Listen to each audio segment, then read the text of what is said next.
ಬರ್ತೀನಿ. ನಿಮ್ಮ ತಾಯಿಯವರಿಗೆ ಈ ಪ್ರೋಗ್ರಾಮ್ ತುಂಬಾ ಇಷ್ಟವಾದಂತ ಕಾರ್ಯಕ್ರಮ, ನೀವು ಕೂಡ ಅದನ್ನ ಹೇಳಿದ್ರಿ.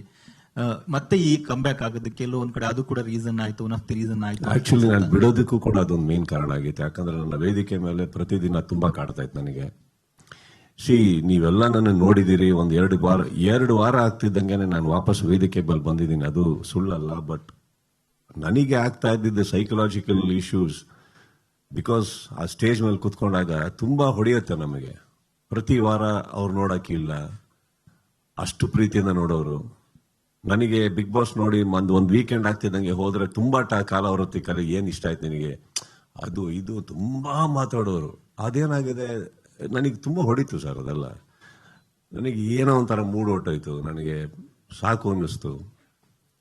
ಫಸ್ಟ್ ಆಫ್ ಆಲ್ ನೀವು ಅಬ್ಸರ್ವ್ ಮಾಡಿರ್ತೀರ, ಬಿಗ್ ಬಾಸ್ ಸ್ಟಾರ್ಟ್ ಆಗಿ ಸ್ವಲ್ಪ ಟೈಮ್ ಆಗಿ ನಮ್ಮ ತಾಯಿ ಇದಾಗ್ತಿದ್ದಂಗೆ ನಾನು ಆಕ್ಚುಲಿ ನನ್ನ ಡ್ರೆಸ್ಸಿಂಗ್ ಸೆನ್ಸೇ ಚೇಂಜ್ ಮಾಡ್ಕೊಂಡ್ಬಿಟ್ಟಿದ್ದೆ. ನನಗೆ ಬೇಡವೇ ಬೇಡ ಅಂತ.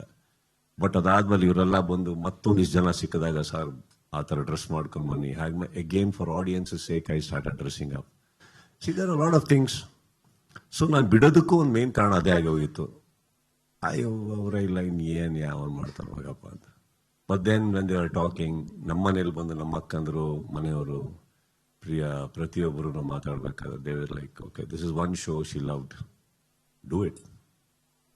Again that became a reason, ಮಾಡೋಣ ಅವ್ರಿಗೋಸ್ಕರ ಅಂದ್ಬಿಟ್ಟು ಅಷ್ಟೇ.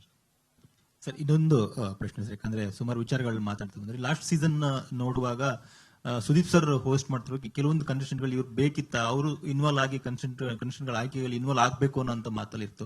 ಸೊ ಈ ಸರಿ ಹೌದು, ಈ ಸರಿ ಏನಾದ್ರು ಆತರ ಕಂಟೆಸ್ಟೆಂಟ್ ಅವರು ಬರ್ಲಿ, ಸರಿ ಹೋಗ್ಬಿಟ್ಟು ಹೋಗ್ತಾರೆ. ಹೊರಗಡೆ ಹೋದ್ಮೇಲೆ ಸರಿ ಹೋಗ್ಲಿಲ್ಲ ಅಂದ್ರೆ ಒಳಗೆ ಹೋಗ್ತಾರೆ. ಬಿಟ್ಟಾಕಿ ಯಾಕೆ ತಲೆ ಕೆಡಿಸ್ಕೊತೀರಿ, ತಲೆ ಕೆಡಿಸ್ಕೋಬೇಡಿ.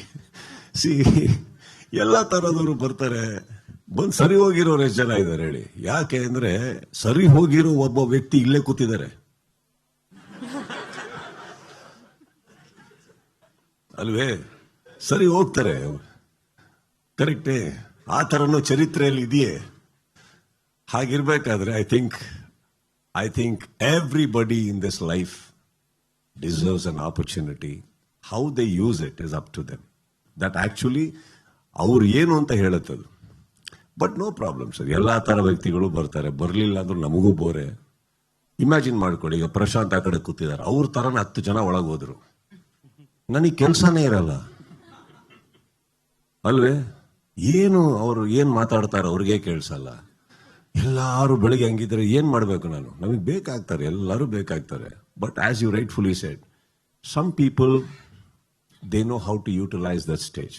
ಇನ್ ಕೆಲವರು ಬದಲಾವಣೆ ಆಗಲ್ಲ ಅಂದಾಗ ಅದು ಅವ್ರವ್ರ ಹಣೆ ಬರ ಸರ್. Got nothing to do with us. But I think as a show we should not filter it.